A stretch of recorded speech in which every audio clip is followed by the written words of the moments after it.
Welcome back to the Deep Dive. Today, we're tackling what might be the single most crucial question for any mission-driven organization.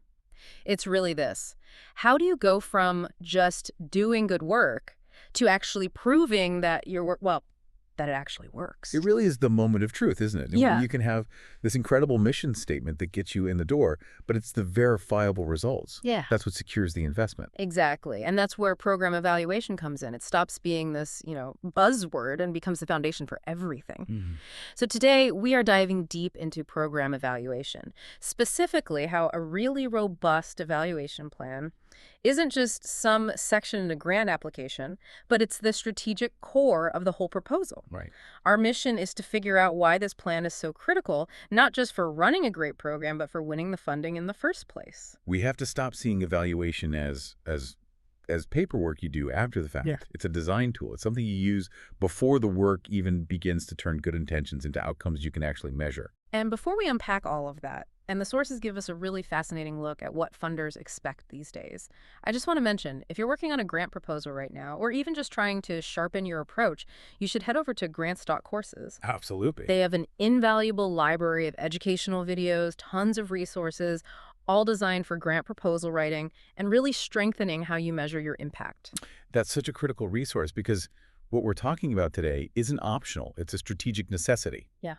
We're not framing this as a bureaucratic hoop to jump through. No. This is the primary strategic tool that directly impacts your funding success and honestly makes your program better.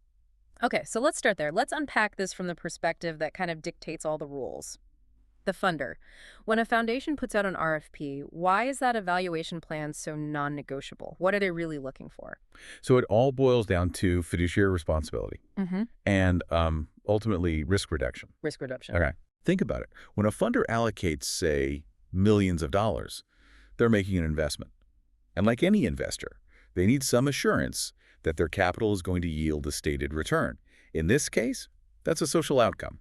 But doesn't every proposal promise they'll achieve the outcome? Again, how does the plan itself provide that concrete risk mitigation versus just saying, trust us? That is the key distinction. It really is. Good intentions are, well, they're cheap, A robust evaluation plan, on the other hand, it demonstrates 3 commitments the funder has to see. Okay. First, accountability. Yeah. You're committing to measure your results objectively. Second, transparency. You're going to share those results even if they show weaknesses. And third, a commitment to ongoing program improvement. You're promising to adapt based on what the data tells you. I see. So the methodology section where you detail how you'll measure, that's basically the funder's security blanket. It is, absolutely.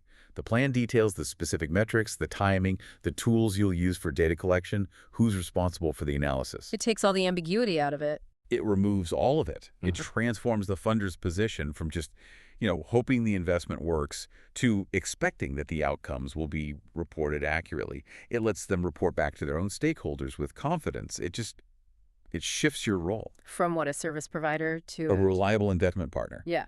And that's a completely different relationship. That deep dive into the funder's mind is so important. They want proof of return. But let's bring it back in-house. Beyond just, getting the check, what are the real internal benefits of building this plan? I have to imagine it forces a level of clarity that you just can't get otherwise. Oh, it completely revolutionizes the program's internal structure. Programmatic evaluation provides this essential pathway for developing the 2 things every project needs. Clear, quantifiable goals and really precise objectives. Yeah, in the grant world, we see so much fuzzy language, people talking about empowering youth or improving community health. And those sound great, but operationally, what do they even mean? They're meaningless. Yeah. And a funder knows you can't evaluate empowering youth. You can't track it. You can't manage it. Evaluation forces you to replace that vague idea with something measurable. Like what? So instead of empowering youth, you get to something like increasing high school graduation rates among our participants by 15% within 3 years. Now, that is a measurable goal, and it requires clear objectives like specific tutoring hours or career counseling sessions. The sources talk about evaluation acting as a roadmap. I worry a little about that, though. Does turning a complex human program into a rigid roadmap, doesn't that stifle innovation? How do you stay flexible? That's a great question, and it's a common concern. But the roadmap isn't rigid. It's more like a GPS with preset waypoints. Okay. The evaluation plan tells you what to measure and when, but the data you collect, that's what tells you when you need to change direction. It's the course correction. So if you're only on track for a 5% increase instead of 15. Exactly. The roadmap hasn't failed.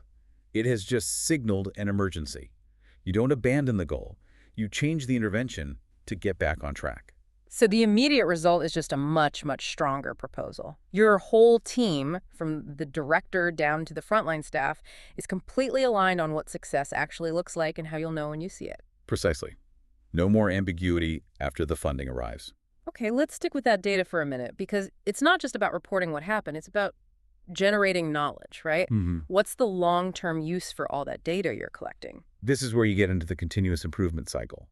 If you're assessing progress regularly, say monthly or quarterly, not just waiting for the final report, you can use that feedback loop to make the program better while it's running. So evaluation helps you figure out if you can make a difference, and then it immediately starts helping you figure out how to make a bigger difference. Exactly. And maybe the most important insight here is that a good evaluation plan closes the gap between what your program thinks people need and what your target population actually needs. That's a huge distinction. That feels like where a lot of new initiatives fail. It is. I can give you an example. Yeah, please. Okay, so let's say your organization believes high school dropout rates are due to poor academic skills. So you build a program all around after-school tutoring. Makes sense. And your evaluation plan measures tutoring attendance and test scores. But 6 months in, your data shows that while students are engaged, they keep missing the evening sessions. The data tells you the real barrier isn't academic knowledge. It's a logistics failure. Maybe the local bus service is unreliable. So you went in thinking it was problem A, but the data showed you that problem D was the real barrier. Precisely. And that's what thoughtful, evidence-based decision-making is. You define goals, you measure progress honestly, and then you identify where you need to make a course correction. In that case, maybe you shift some funds to transportation stipends. Right. That kind of data-driven flexibility is what separates truly impactful work from work that's just, well-intentioned. That makes the evaluation plan feel less like homework and more like, a core management system. So let's connect that back to the ultimate goal, getting the money. If a grant committee has 10 similar proposals on their desk, what signal does the one with the best evaluation plan send? It sends a clear signal of maturity, of professional due diligence, and ultimately of low risk. Low risk, we're back to that. We are. Committing to a detailed evaluation just strengthens the likelihood that your proposal will be taken seriously. You've already answered the funder's biggest question. Will this work, and will we know if it doesn't? I want to focus on this idea of effort versus impact, because that feels like where a lot of proposals get tripped up. How does the evaluation plan really cement that distinction? It forces a change in your organization's vocabulary, really. Effort metrics are easy. They're comforting. We serve 500 meals. We provided 1,000 hours of counseling. Those are outputs. Right. Exactly. Impact metrics are harder, but they're essential. We reduced food insecurity among our clients by 40%. Or 90% of those who got counseling reported the significant improvement in mental health. The first one is about what you do. The second is about the transformation you cause. Yeah, that's it. Exactly. Funders are just not interested in only hearing about your activity anymore. They want to see that their money is being used to create verifiable change. By showing you're ready to measure true impact, you're turning your proposal from a wish list into a performance contract. And that is an enormous competitive advantage. It's so clear that the evaluation plan is the cornerstone. And what's interesting, according to the sources, is that this isn't just one siloed topic. It's part of a whole ecosystem of skills you need for grant writing and nonprofit management. Absolutely. If you think about it, the data and insights you get from evaluation, they inform almost every other critical piece of communication your organization does. It's the language of accountability today. So for our listeners who want to go deeper, the source material points to a few related ideas that build right on this. Can you walk us through a couple of those? Of course. First, you have to learn how to create powerful impact statements. And that's impossible without solid evaluation data. Your data is the evidence that lets you make a compelling, confident claim about the difference you make. It's the proof part of proving it works. It is. It's the difference between saying we helped people and our intervention created X result, and here's the data point to prove it. And what about this concept of impact area versus service area? I know that can be confusing in reports. A crucial distinction, and funders demand clarity on it. The service area is just. It's the geographic or demographic scope, We served 100 people in Dallas County.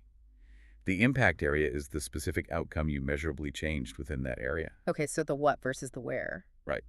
A funder cares less that you served 100 people, and far more that those 100 people achieved a quantifiable result, like an increase in literacy or job attainment. Your evaluation has to capture that difference. We also see things about using data to inspire action and how to build trust with your funders. All connected.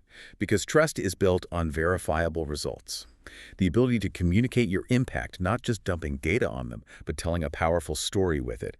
That skill grows directly out of good evaluation practices. Good data leads to good storytelling. Which inspires action and hopefully more funding. Exactly. It shows that program evaluation isn't the end of the process. It's really the starting point for effective storytelling, for resource development, and for long-term sustainability. So to wrap this all up, I want you to step back and just think about how transformative evaluation can be for your whole organization.